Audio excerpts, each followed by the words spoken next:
Dr. Terry, he mentioned a point I forgot, is once I turn off the fuel and the stove burns out and it starts becoming a yellow flame, do you blow it out or not? And I never have blown it out because that helps draw some of the fuel out of the hose, and that way there's less fuel in the stove, so when I disconnect it, this whole line can be full of fuel, and it's amazing how much pours out even when you do that. So my goal is to be careful because this hose can flick and it can just coat me in fuel and food and whatever else. So that's something I try to avoid, and that way it burns down, gets as much out. It's not as fuel efficient, and it does take a while to reprime the hose and all that at night.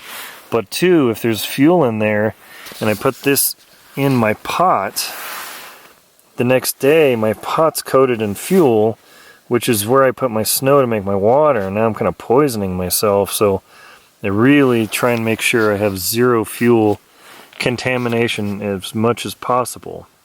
Also, he made a point of, do you leave the pump on the fuel can or not? I would submit that I always take it off, because if this pump gets broken in my sled because of this big bottle with the torque, and something lands on it and breaks the pump, then I'm really in trouble. And if it breaks the whole assembly or the seal fails, my whole sled's coated in white gas and I'm toast. So every day I take this off and shake the fuel out, put it in its own dedicated Ziploc bag, and then the stove, the pump, and the heat exchanger go inside my pot every time. So it's highly protected, because I can starve my way out, goes days and days without food. It's not pleasant. But without water, you got nothing. You're in deep doggy doo-doo. So I'm always inclined to protect the water making system at all costs, because you can go hungry, but you cannot go without water.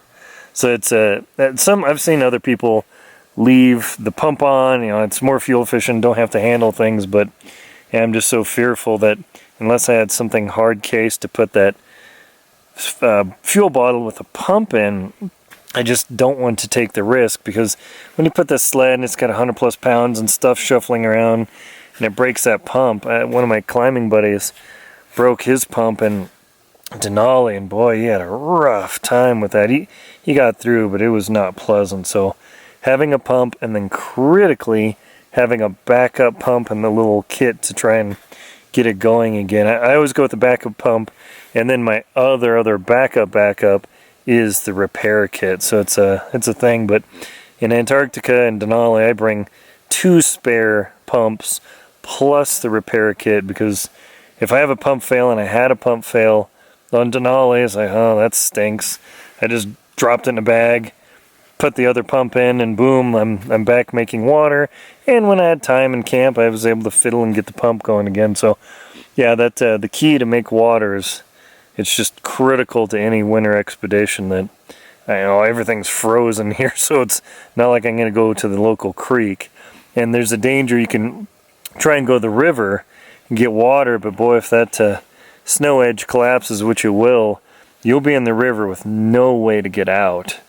And that's a great way to die. So unless there's a little creek, and I know of one at Lewis Falls, that's accessible.